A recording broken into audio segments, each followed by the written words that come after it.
bem-vindos a mais um podcast, direto aqui da Febraban. Hoje a gente vai falar um pouco sobre IA generativa. Eu sou a Fagner, sou gerente de operações da Inteligente Stefanini. Nós somos um braço jurídico da Stefanini.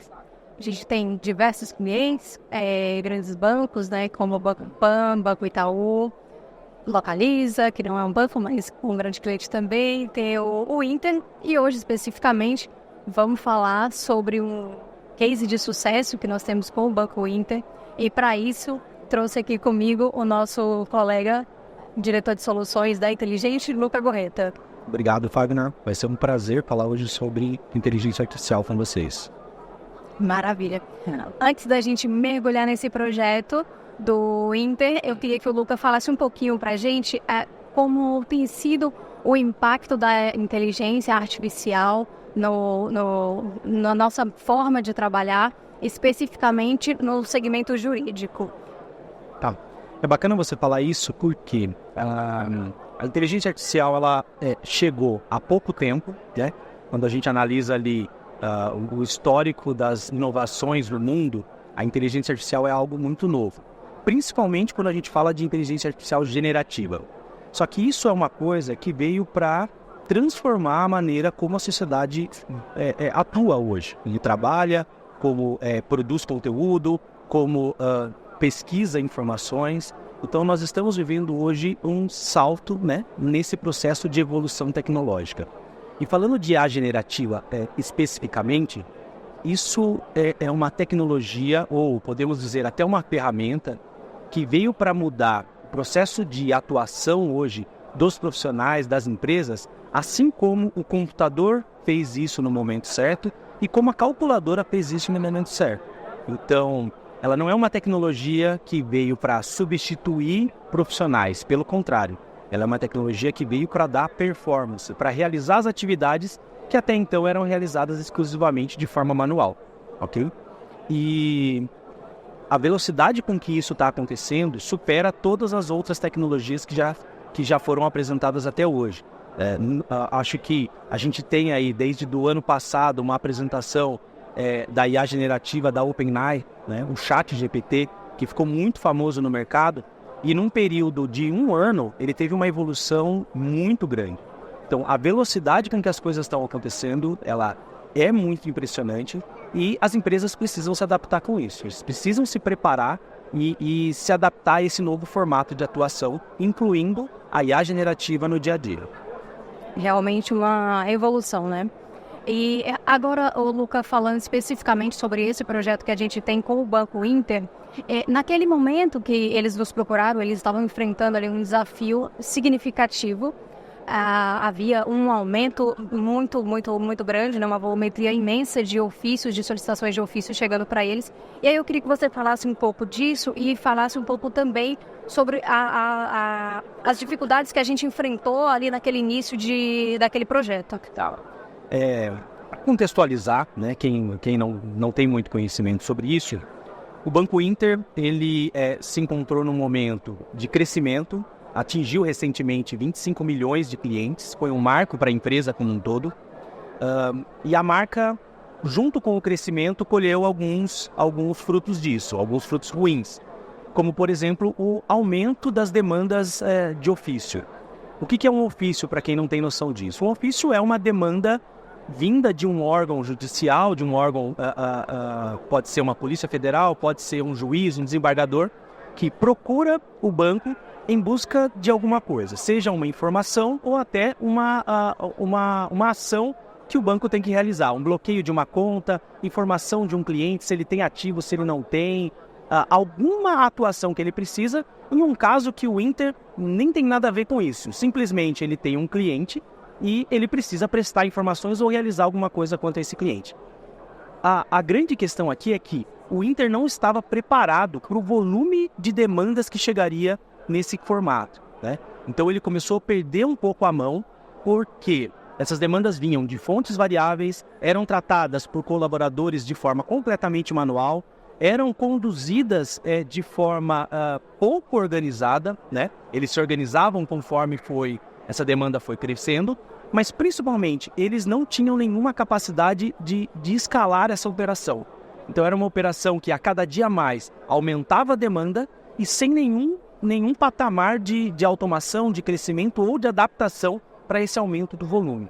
Tanto que a equipe original tinha um grande número de colaboradores, se eu não me engano era uma equipe de 20 colaboradores, que atuavam nessa frente para responder e-mails, se comunicando com as diversas áreas do banco em busca de informações para responder os ofícios, para atender esses ofícios, e muitas vezes ficando perdidos ou cegos com relação a esse volume, se todos os ofícios realmente tinham sido atendidos ou não. Então era um cenário que começou a trazer dores de cabeça para a empresa, né? Dores de cabeça como, por exemplo, a não resposta de um ofício poderia vir até a representar, como consequência, poderia se gerar algum apontamento judicial para alguns dos representantes judiciais do banco. Então, um delegado poderia, inclusive, processar alguns, na verdade, incluir na investigação alguns dos representantes do Inter por falta de, por desobrigação ou por falta de atendimento. Desobediência. Por desobediência, obrigado. Maravilha. E foi aí nesse período que a gente entendeu e teve aquele insight ali de implementar a IA na interpretação desses ofícios, né, mitigando esses problemas que o cliente tinha, certo? Legal. É importante falar que o IA foi uma das etapas, tá? Quando o Inter nos procurou, a primeira coisa que a gente fez foi pensar numa forma saudável de estruturar toda essa operação. Começamos com algumas etapas. A primeira etapa foi centralizar o recebimento das informações. Então, centralizamos todas as demandas, as entradas de ofício em um único ponto, numa única caixa departamental. A implementação de um sistema que gerisse essa caixa departamental deu início a esse processo automatizado. Então, uma vez que nós tínhamos uma única entrada, nós tínhamos controle de 100% das demandas que chegavam. Então, qualquer ofício que chegasse, nós tínhamos controle e sabíamos se ele teria sido atendido ou não. O segundo passo foi a integração com as diversas áreas. Para responder um ofício, você precisa, muitas vezes, solicitar informações da área comercial, solicitar informações da área de produtos, solicitar informações da área financeira. Então, você tem que buscar diversas informações ou até direcionar algumas atuações para setores diferentes internos do banco. E muitas vezes a conversa desses setores não é a melhor. Então, esse processo de integração e centralização foi fundamental. Nós passamos a ter controle não só de todas as demandas de ofício do banco, como também de todas as demandas que nasciam desses ofícios internas. Então, nós tínhamos controle de tudo que estava sendo solicitado e se essa solicitação havia sido respondida ou não. Ok.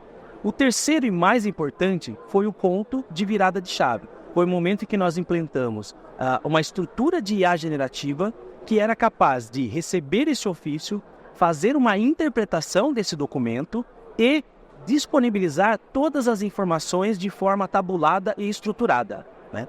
Até então, essa atuação era exclusivamente manual, que é basicamente ler um ofício e saber o que eu preciso fazer com esse ofício, que informações eu preciso dar. A IA generativa trouxe isso. Então, nós conseguimos atualizar esse ponto de forma que, no ofício chegou, em questão de segundos, ele era triado pela IA generativa, todas as informações eram mapeadas dentro do sistema e, a partir daí, o fluxo automatizado de solicitação de informações acontecia normalmente. E uma vez que essas informações eram atendidas, uma resposta de e-mail era gerada de forma automatizada para o solicitante.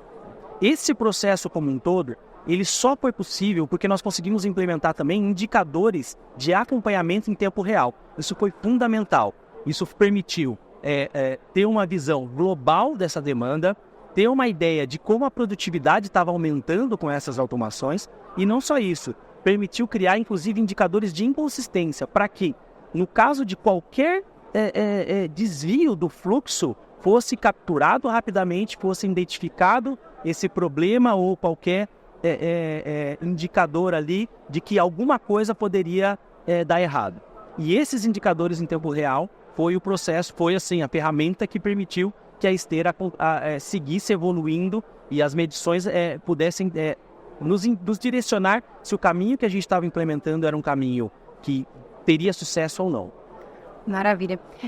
Eu ia perguntar para você um pouco mais sobre os benefícios. Você já adiantou aí algumas coisas, né? Os indicadores em tempo real. Você quer acrescentar mais um benefício que a gente teve, que a gente conseguiu colher na implantação da IA?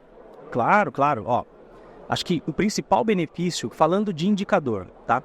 Um dos principais benefícios, ele está ligado a controle, certo? Então, benefício 1. Hoje o Inter tem noção de 100% dos ofícios que chegam para ele. Se esse ofício já foi respondido, se não foi respondido, se esse ofício está parado com alguma área interna em particular, ou se esse ofício pode gerar algum problema. Inclusive, existe mapeamento de multa, mapeamento de desobediência, mapeamento de reiteração. E aí entra um dos principais resultados. Com esse processo, nós conseguimos reduzir em 40% o volume de reiterações que aconteciam. Para contextualizar, a reiteração é quando o ofício não é respondido a tempo e o órgão solicitante manda um novo ofício cobrando aquela resposta. Então, ele pediu, por exemplo, informações sobre uma conta, o cliente não atendeu a tempo, o órgão solicitante vai lá e pede mais uma vez, ele reitera aquela solicitação. Então, uma vez que nós tínhamos controle e conseguimos implementar essas automações, esse ponto de reiteração, que é o que causa desgaste entre o Inter e os órgãos solicitantes, foi reduzido em pelo menos 40%. E esse foi um dos principais benefícios. Lógico, sem falar que hoje nós temos uma operação completamente estruturada, com uma possibilidade de escalar, acompanhando esse aumento das demandas que, obviamente, vai acontecer, já que o Inter é uma empresa que está em crescimento, quer cada vez mais entrar no mercado e ela tem que estar preparada para colher as consequências negativas desse processo de crescimento. Maravilha. Luca, você quer falar um pouquinho? Então, na verdade, eu quero pontuar aqui que muito bacana a nossa conversa. Acho que a gente colocou muita energia nesse projeto, né? Mas tanta energia também trouxe muito resultado positivo. E esses resultados, eles vêm surpreendendo, né? Porque cada dia mais a gente enxerga outras possibilidades e a gente enxerga também tantos benefícios, isso com o cliente e também internamente, né? A gente consegue transbordar esses benefícios para outras esteiras e outros clientes e assim por diante. Sim.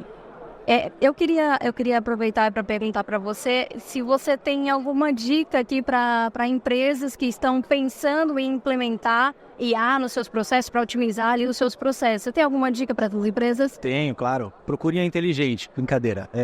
Na verdade, não é brincadeira, procure a inteligente, mas acho que algumas dicas operacionais que a gente pode colocar, tá? Primeiro, o processo de IA, a inteligência artificial, né, ela é uma ferramenta, ela não é milagre, ela não salva o processo como um todo. Se você quer implementar inteligência artificial na sua operação, você precisa de uma esteira que comporte isso, ou seja, você precisa estar preparado para introduzir a inteligência artificial naquela etapa onde ela vai dar benefício. Então você não pode esperar que ela vai fazer tudo de uma vez só, sozinha. Ela precisa de uma esteira funcional, muito bem estruturada, com validação humana para entender se o resultado está dentro do controlado, né? E mais do que isso, é necessário um processo de segurança, acompanhamento. Você precisa de indicadores, você precisa de controles para que isso não fuja da sua mão. A inteligência artificial generativa, ela não tem que ser vista como uma solução que age sozinha. Ela tem que ser vista como um processo de automação e desempenho. Ela está lá para ganhar tempo e performance nas atividades que antes eram manuais. É isso. Então, fazendo aí um comparativo com a calculadora, você não precisa mais fazer conta no papel. A calculadora, o computador vai fazer esse cálculo para você. Assim como hoje, você não precisa mais se dar ao trabalho de interpretar um texto mal estruturado, né? De fazer uma atuação repetitiva. A inteligência generativa vai fazer isso para você. Só que você precisa de um acompanhamento, de uma acurácia, de uma apuração do resultado para que isso te direcione para o sucesso. Então, a dica que eu dou é: usem IA em todas as formas possíveis, mas busquem sempre fazer isso de forma estruturada, que é o segredo da inteligente nesse momento. Sim, com isso você traz eficiência e diminuição de custos, né? Luca, eu acho que foi uma conversa maravilhosa que a gente teve aqui, conseguimos cobrir bastante ponto. A gente trouxe aqui uma ideia bacana de como a tecnologia e a inovação elas podem reduzir trazer soluções para esses problemas complexos, né? E se você está buscando isso para a sua empresa também, então, como o Luca disse, procure a Inteligente. A gente está com a inovação aqui do lado e vamos facilitar isso para que você consiga alcançá-la para a sua empresa também. Muito obrigada por nos acompanhar. Obrigado, pessoal.